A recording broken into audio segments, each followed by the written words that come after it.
प्राप्त है। तो पहले ब्राह्मणों के आरक्षण को, स्टेट ओबीसी आरक्षण को तो सब लोग जानते हो, ब्राह्मण के आरक्षण को भी आपको मोटा मोटा मैं बता देता हूं जो रिकॉर्ड में दर्ज है। तो नंबर पहला, ब्राह्मणों की आरक्षण देख लीजिए, भारत में केवल 3.5% ब्राह्मण है, यानी कि एक एवरेज के तहत एसटी ओबीसी मिला के 85%, 15% स्वर्ण लोग, स्वर्ण मतलब होता है ब्राह्मण, क्षत्रिय और वैश्य, तो तीनों 15% है। ये 15% में एग्जैक्ट 3.5% कितना है आपका तुम्हारा ब्राह्मण बताया गया। अब 3.5% के जो ब्राह्मण है भारत में, उनकी संस्थाओं में भागीदारी देखिए, चाहे वो प्राइवेट हो या गवर्नमेंट का हो। अब उसमें देखते चलिए जो डाटा आपके बीच है, लोकसभा में संसद 80% ब्राह्मण है, यानी लोकसभा में संसद जो है 80% ब्राह्मण है। उसमें एक ब्राह्मण तो हमारे राजनांदगांव जिला से ही है, संतोष पांडे, इसका बड़ा उदाहरण। तो अधिकांश संसद का है समाज से बनते हैं ब्राह्मण से। उसके बाद राज्यसभा में 96% ब्राह्मण है। अब इसका चुनाव कैसा होता है आपका, तुम्हारा अप्रत्यक्ष होता है, तो जनरली उन्हीं लोगों का ऊपर नाम जाता है जो कौन सा जाति होते हैं, ब्राह्मण। इसके बाद राज्यपाल, राज्यों के राज्यपाल 50% ब्राह्मण है। तो इसका भी चयन कैसा होता है, वैकेंसी नहीं निकलती कि राज्यपाल की वैकेंसी भरो और आपको नौकरी लगेगा फिर कंपटीशन एग्जाम, ऐसा नहीं होता, राष्ट्रपति नियुक्त करती है। तो जनरली राष्ट्रपति कौन सा समाज से नियुक्त करती है, 50% लगभग, आपका 50% राज्यपाल। कैबिनेट सचिव जो होते हैं 33% ब्राह्मण, मंत्रियों के सचिव 54% ब्राह्मण।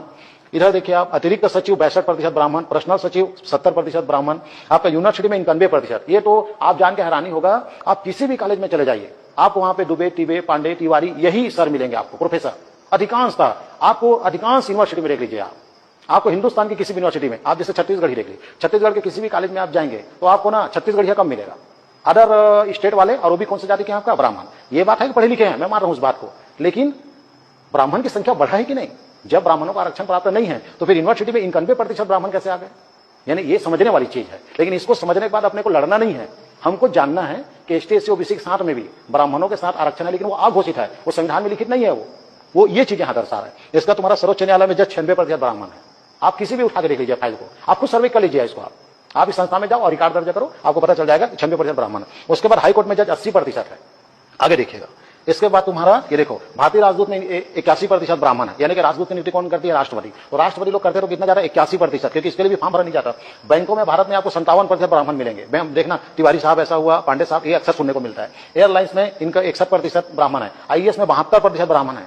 आप जो आसपास के देख लो, आप जहां रहते हैं वहां देखो, वहां कलेक्टर, एसपी, आपको तुम्हारा निगम आयुक्त आपको मिलेगा, शर्मा, तिवारी, दुबे आपको अक्सर मिलेगा।